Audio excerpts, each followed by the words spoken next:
جس طرح ڈھال آپ کر دیتے ہیں جنگ میں برستے ہوئے تیروں کے سامنے، تو وہ تیر ڈھال سے ٹکرا کے گر جاتے ہیں اور آپ کو نقصان نہیں پہنچتا، تو روزہ بھی آتش دوزخ سے ڈھال ہے، جہنم کی آگ سے بچانے والا ہے۔ روزے دار کو اللہ کی خاص رحمت نصیب ہوتی ہے۔ ایک حدیث میں آتا ہے کہ روزے دار کو دو خوشیاں نصیب ہوتی ہیں۔ ایک خوشی اسے تب ملتی ہے جب وہ روزہ کھولتا ہے، جب سارے دن کی بھوک اور پیاس کاٹنے کے بعد شام کے لمحے ہوتے ہیں اور پھر روزہ منزل تک پہنچتا ہے، تو کس مسرت اور خوشی اور سرشاری کے عالم میں روزہ دار ہوتا ہے کہ شکر ہے کہ اتنی لمبی اور اتنی سخت گرمی کے ماحول کی شدت کے باوجود اللہ تعالیٰ نے مجھے روح بمنزل کیا۔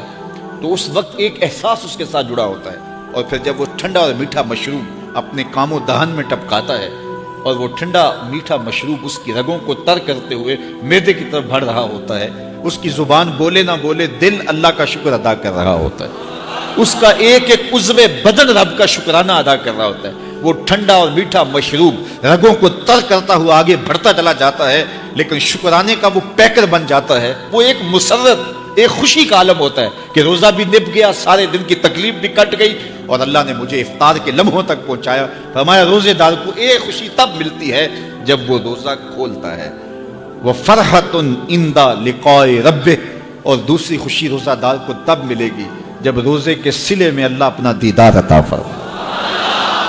بنی آدم کے جتنے بھی عمل ہیں 10 سے لے کر 700 گنا تک اس کا ثواب اولاد آدم کو اس کا دیا جاتا ہے۔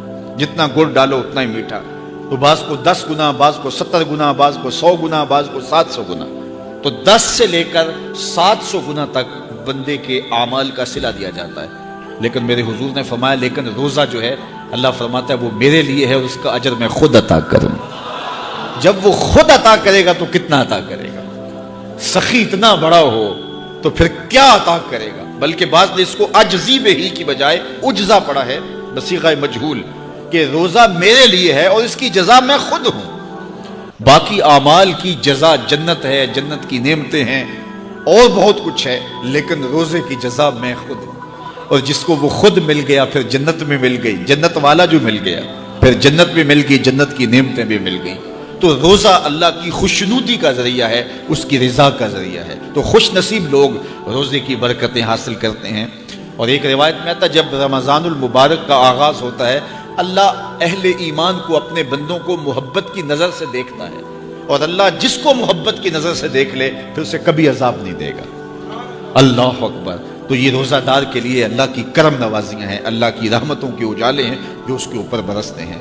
تو میں اور آپ اس ماہ انور کو، اس ماہ نور کو اس طرح سے گزاریں کہ ہمارے اندر کے پاپ دھل جائیں، ہماری غلاظتیں گناہوں کی مٹ جائیں، ہمارا سینہ صاف ہو جائے، ہم اہل ایمان کے لیے کشادہ دل ہو جائیں، ہمیں جو ہے وہ جھوٹ سے، تکبر سے، بخل سے، ریا سے اور دیگر امور بد سے اجتناب کرنے کی عادت پڑ جائے۔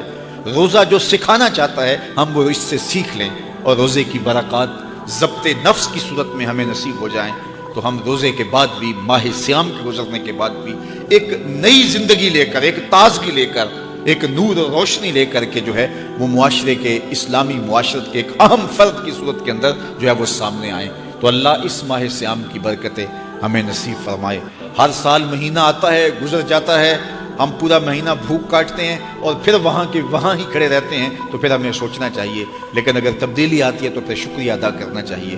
آج کی اس تاریخ میں ہم عزم کر کے اٹھیں کہ ہمارا یہ ماہ صیام ہماری زندگی میں ایک سنگ میل ثابت ہوگا، اور ہم ایک نئے باغ پن کے ساتھ، نئے عزم کے ساتھ یہ مہینہ گزاریں گے اور ضبط نفس سیکھیں گے اس مہینے سے۔